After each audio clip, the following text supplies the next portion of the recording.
Friends, இன்றைக்கி இந்த வீடியோவில் கிரேப்ஸ் புட்டிங் தான் எப்படி பண்ணுறதுன்னு பார்க்கலாம் வாங்க. பிளாக் கிரேப்ஸை வந்து நல்லா வாஷ் பண்ணி எடுத்து வச்சுக்கலாம். கிரேப்ஸ் எவ்வளோ குவான்டிட்டி எடுக்கிறீங்களோ அதுக்கேற்றாப்புல தண்ணி ஆட் பண்ணிக்கலாம். நான் வேக தான் வைக்க போகிறேன்.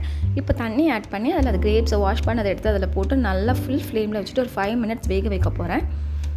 அது ஒரு சைடு வெந்துட்டுருக்கு. இங்கே வந்து 2 பவுல் வந்து வச்சு அதில் ஒரு ஸ்பூன் கார்ன்ஃப்ளவர் போட்டு அதை நல்லா கரைச்சி வச்சுக்கலாம். நீங்கள் ஒரே பவுலில் போட்டு கரைச்சிக்கிட்டாலும் ஓகே.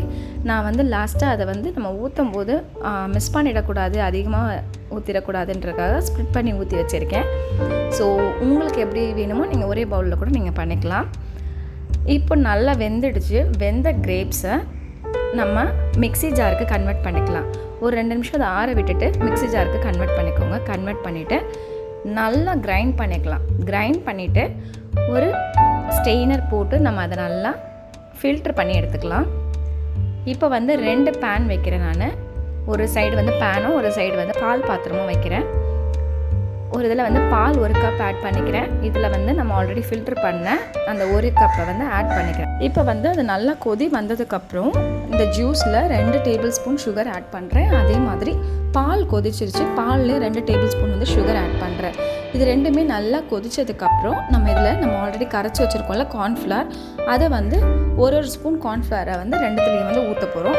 ஊற்றிட்டு அது திக்கான பதத்துக்கு வரும். அதை வந்து நம்ம கைவிடாமல் அப்படியே கிளறிட்டே இருக்கும்போது ஒரு அல்வா டைப்புக்கு வரும் அது. ஸோ அதை கிளறிட்டே இருக்கலாம்.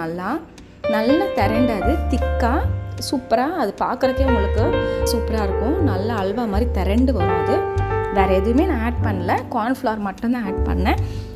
அல்வா மாதிரி அந்த ஸ்டேஜ் வந்து திரண்டு வந்தோடனே நம்ம அதை என்ன பண்ணலாம், ஸ்டவ்வை ஆஃப் பண்ணிடலாம். எனக்கு பேனில் வந்து ரொம்ப பர்ஃபெக்டாக வந்தது. பால் பாத்திரத்தில் செய்யும் போது அடி பிடிச்சிது. அதனால் நான் அதை ஸ்டாப் பண்ணிவிட்டு இந்த பேனில் செஞ்சதை ஒரு இதில் கன்வெர்ட் பண்ணிவிட்டு அகெயின் இதிலே வந்து அந்த பாலையும் நான் செஞ்சேன். ஸோ அதே மாதிரியே நீங்கள் பேனில் பண்ணுறதே பெட்டரு. வேறு ஏதாவது பாத்திரத்தில் பண்ணிங்கன்னா உங்களுக்கு அடி பிடிக்குது. நீங்கள் அதை பார்த்து பத்திரமா பண்ணுங்கள். ஸோ எல்லாத்தையும் சேர்த்து நல்லா கிளறி விட்டுட்டு அது அப்படியே அந்த அல்வா பதத்துக்கு வந்ததுக்கப்புறம் அதை ஆஃப் பண்ணிடலாம்.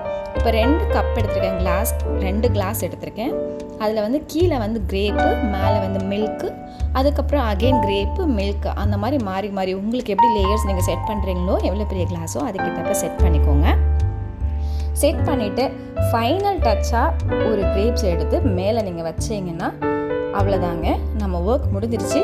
இப்போ வந்து இதை வந்து ஃப்ரீசரில் வச்சுட்டு ஒரு 1 hour செட் ஆகட்டும். அதுக்கப்புறம் எடுத்து சாப்பிடுங்க.